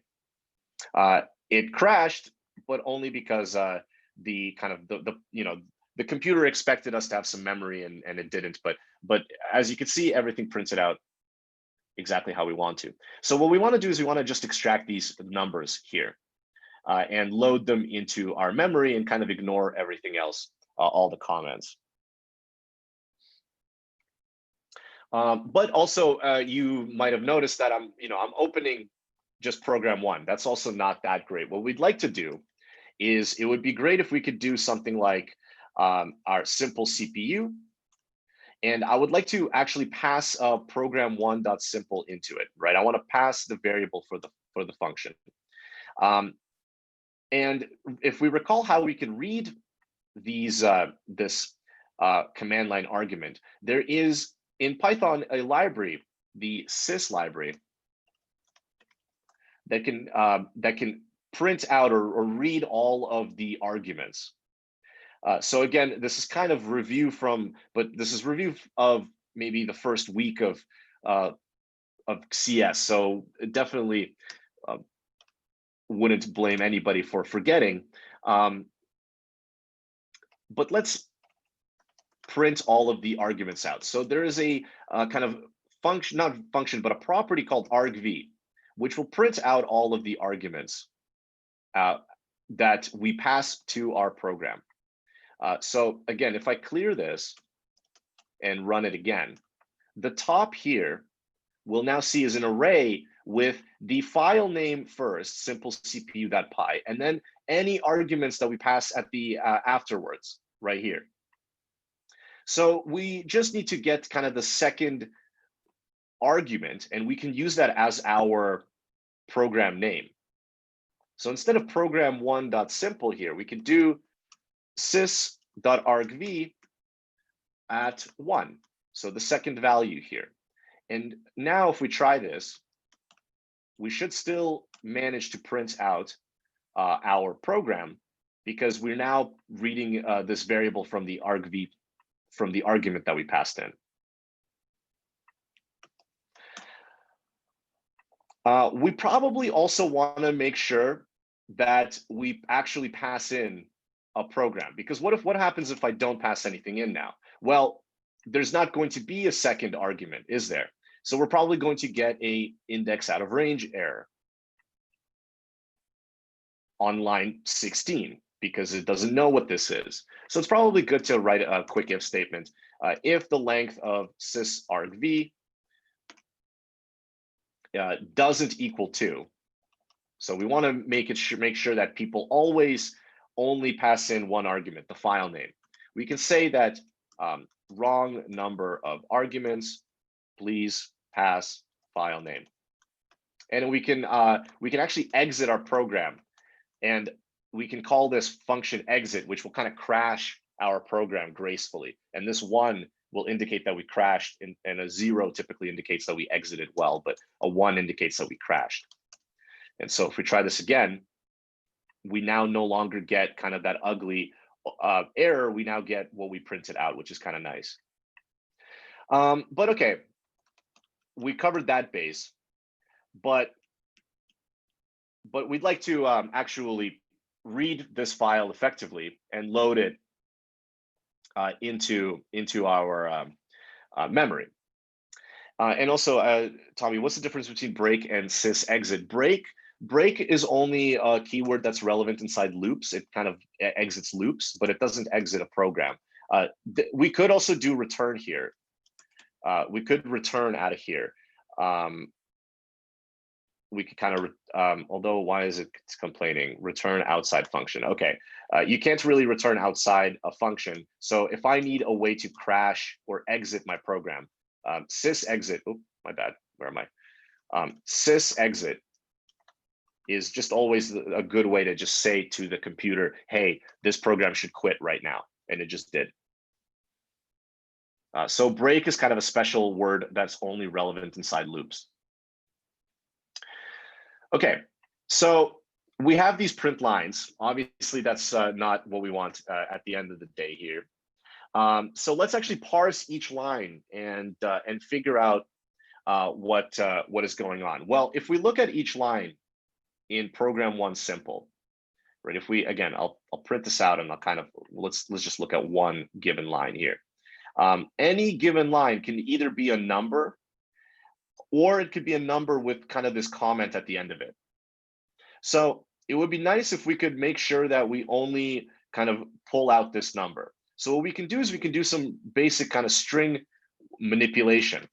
We can split the line on the comment character, which is in our case, we chose to use the hashtag or the pound symbol as the comment character. So if we split it, so line split, we can do line dot split on the pound character.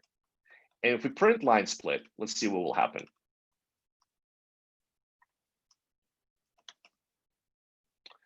We should get an array. Whoops, I made my mistake of not passing in the file name. Here we go. So now we kind of have two print statements going on here. Here's the one line, and here is the split version of it. And you can see this is an array with two elements, one and the comment. And same happened with this line right here. There is the 3 and then the comment. So now this is really good for us because the first element of our line is going to be our command, our number. So let's just extract that. Extract the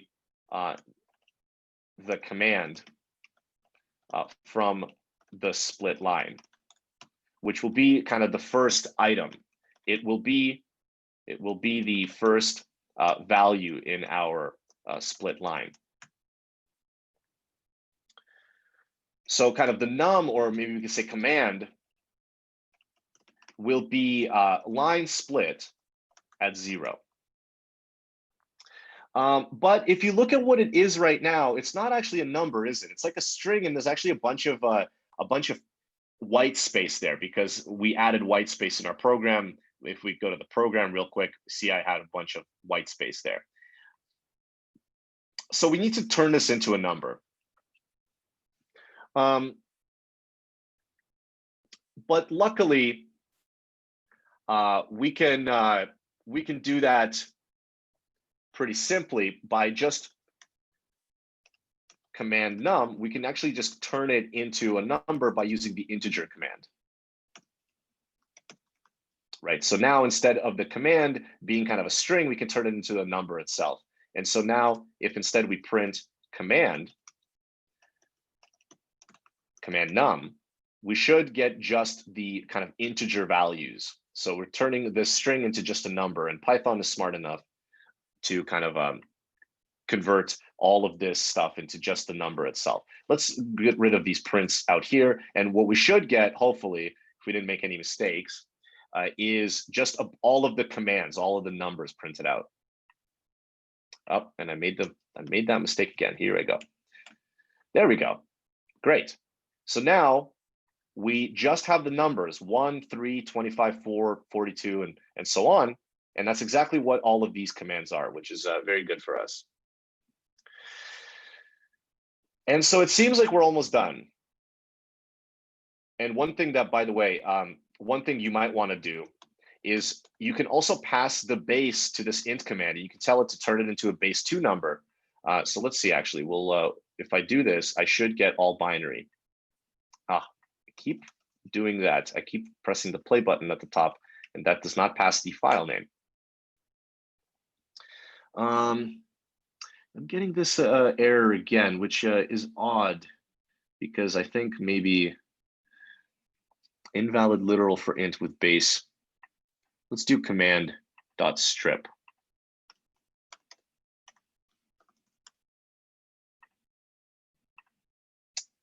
And it's complaining about all that white space.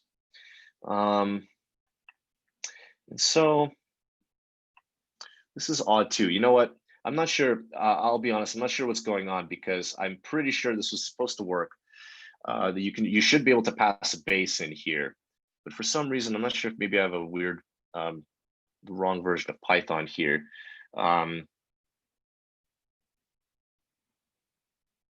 So now I'm just reading the documentation to make sure I'm not just, oh, Sorry. Okay, I take that back. I misinterpreted what's going on. Let's forget what I said. But in your case, what I'm going to say, in your case, you're going to want to have the 2 here. I'm using a bunch of numbers here, right? But in your case, your files will be all binary. And so to cast it to an integer, you want to specify that the number is actually a binary number. And so in your case, you're going to want to pass this 2 here. So sorry for being a little confusing there. I won't do that. I will pass a 10. But in your case, when you do this, you'll just remember you'll want to have a 2 there because your numbers are binary. So back to regular scheduled programming, we are back to normal. So specify that the number is base 10.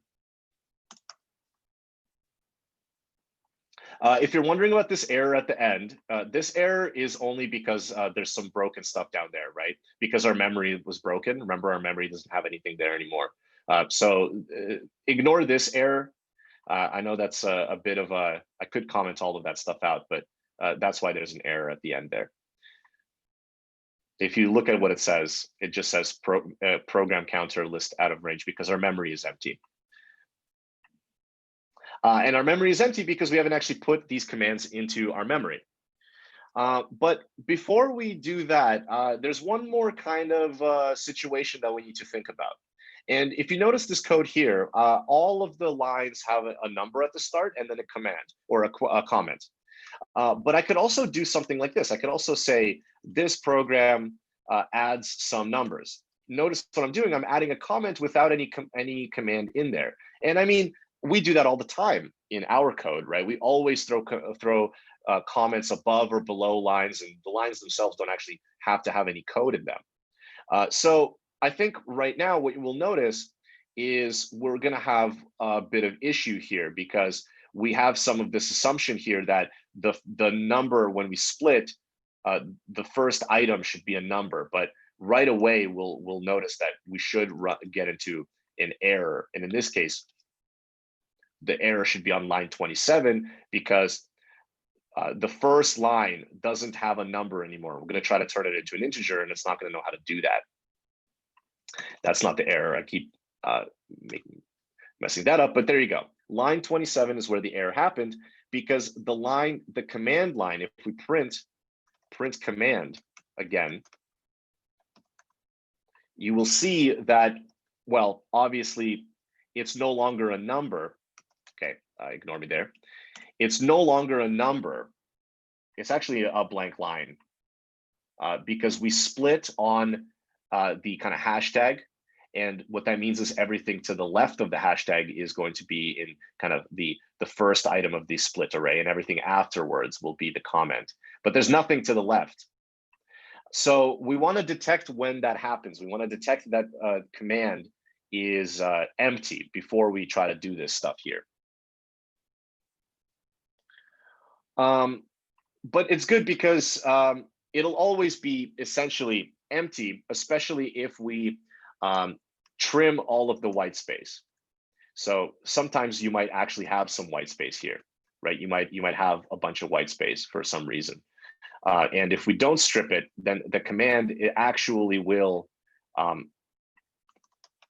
the command actually, it's hard to tell, but as you can see right here, it's trying to actually account for all of that white space. Whereas the previous error, if I can find it, I can't find it. The previous error, there was nothing there. So let's actually strip all of the white space out.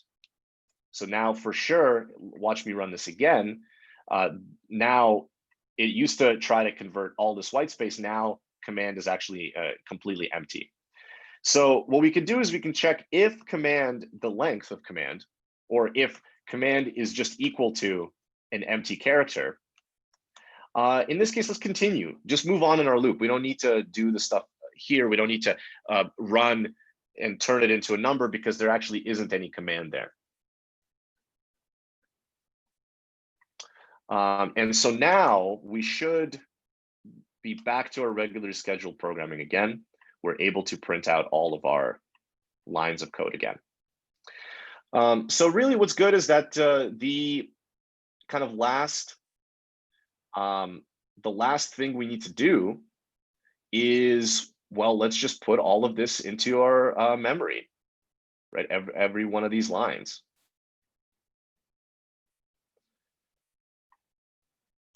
So now we could just do memory.append command num. So append this command to memory. And essentially it's like our disk is, reading from a program into memory so it can run it, which is exactly how computers work. That's why we have RAM, and your programs take up RAM, is because they have to take all of the instructions from a disk or a file or something like that and save it in memory, which is kind of what we're going to do now. And hopefully we should no longer get any problems and our program should run. And that's exactly what just happened, because we parsed all of this program here. And it was the same program from before, so we knew how it worked before. But now we're able to kind of read it from a file now, and you can pass multiple different files in now, and we should have covered most of the cases.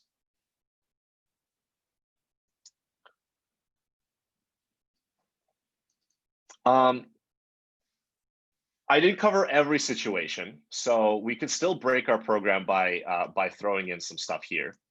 Like if I just put some gibberish here, we're still going to break our program. And you probably could tell that that's obviously going to break. So keep doing that. So there we go, file name, right? Invalid int, what is this? It doesn't know how to turn this into a number. So if you want kind of an extra challenge as you write sort of this logic for yourself, you could also try to handle that situation. And there's also some other situations where, well, what if I have some gibberish to the front of it, or maybe I have some invalid numbers here or something like that. But for the most part, you should be pretty good with just making sure that you cover the cases where you can have a comment on sort of the first, or just a comment on its own, a comment in line with an instruction, and also just instructions on their own without any comments. And so this code should serve you pretty well for the part 2 of your project, where for part 2, the goal is not so much not only to get some more programs working, but also to kind of unhard code that machine code, right? So you want to implement that load function, which is kind of what we just wrote. So you can pass any .ls8 file given, which can have comments or whatnot, and it should be able to run it. And then kind of as a secondary step, also to implement one more instruction, the multiply instruction. So if you've gotten this to work, the next step will be to remove the hard-coded code, which is going to be inside the cpu.py. See this hard-coded code right here, right? You no longer want to have this program hard-coded. You would want to be able to read this program from memory and push it into your RAM. And then the second step will be to implement another instruction, which if you implemented a few instructions already, should essentially feel kind of like a similar process. Okay, any questions about file reading and inputting? And as you can see, a lot of the stuff here is more or less just using some of the built-in string functions. But if you ever kind of need to remember how you can kind of split a function, or sorry, a string, or how you can remove white space, or how you can convert a string to a number. Those are all really easy things to kind of just search up, right? How do I split it? And more often than not, Python just has these built-in functions already. And Eloy, what files do we need to run? All of them? No, you don't need to run all of them. To be done day 2, all you need to do is be able to run print8.ls8 and run molt.ls8. As you can see in the examples, there's actually quite a few programs, but you won't be able to run all of them because we haven't implemented all the commands yet. But even if you look at print8, as you can see, there's a bunch of comments that you're going to have to ignore, and there's all these binary numbers with some inline comments as well. So you just need to get this running, and you also, after you got that running, you should try to get molt8 molt.ls8 running, which you will need to implement this new instruction here, this new instruction handler multiply, which again, if you've implemented these other ones, it should be a fairly straightforward process once you've gotten there. So the bulk of the challenge, I think, might be just getting file input and output, or file input working, right? But all of this code here should kind of help you out on your way. So this should feel a little simpler than day one. Do we have to use the shifting stuff? Right, so I talked about the bit masking and bit shifting. You don't have to use it as part of, like, you're never really going to have to use it as part of you passing this project, but you will notice that if you do use it and you kind of correctly figure out how many operands an instruction has, or you're able to kind of read more of the instruction, you might notice that it helps you really like clean up your code. But you know, here I never used it, and all I do is just add my program counter a bunch all the time, which I repeat myself a lot, so this code could be cleaned up a bit.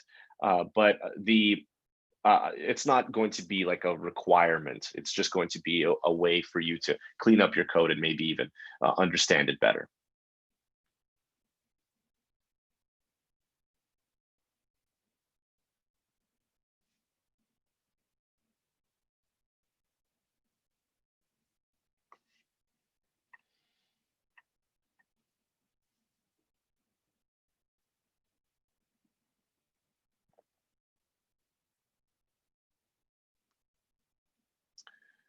Okay. Any more questions? Otherwise, that is all the content I wanted to make sure we covered.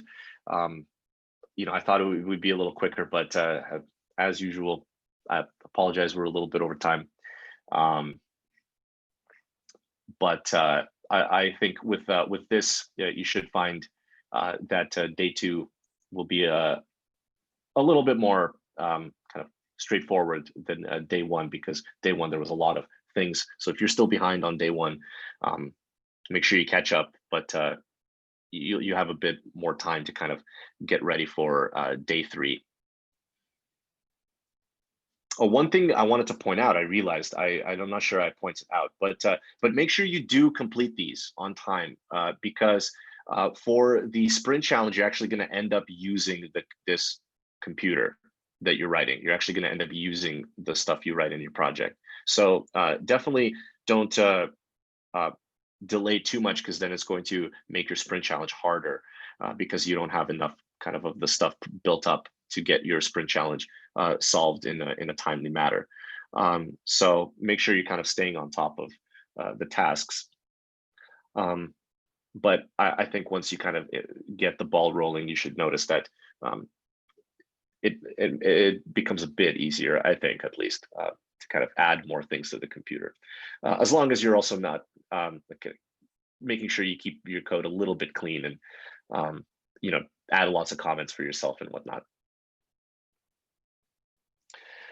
But okay, I don't see any more questions, and I know we're already over time, so I'll let everyone go.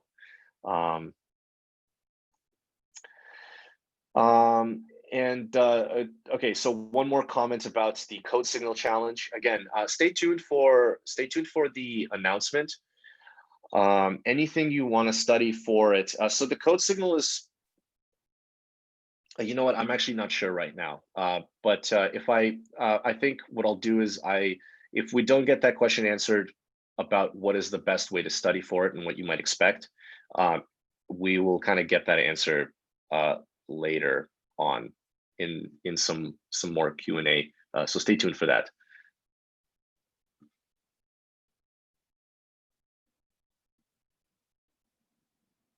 But again, remember that this first attempt is a first attempt, right? So if you do well on it, that's great. But if you don't, the whole point of why we're kind of doing this is that so that the time that the second attempt, should you do it, will be quite a bit easier because you've already kind of gone through a trial attempt already. So, if you're really worried about it, this first attempt is not going to make you pass or fail or anything like that. It is simply to kind of get you more comfortable with the code signal program and all of that. However, if you do well right away, then you don't have to. I believe you don't have to repeat it. And again, all the questions about accessing it and whatnot will be answered once we're done this guided project. I'm not actually the person that knows best about this, so that person will be. Sorry, what's forgetting the name. But Casey will answer some more questions on that. Yeah. Daisy, there's nothing more to add on that, is there? Yeah. No, so stay tuned. Yeah, he's gonna post before class ends today, after lecture, the instructions for how to access the assessment. Yes, great, thank you. Okay, so all right, I'm just gonna let everyone go now. So stay tuned for that announcement. I'm going to post this code, and it's going. You might notice that it's going to help you out with your day 2 work. Otherwise, thank you all for hanging out. Hope you all have a good weekend. And again, stay tuned for more of those. All of your answers for code signal. Cool. Thank you all.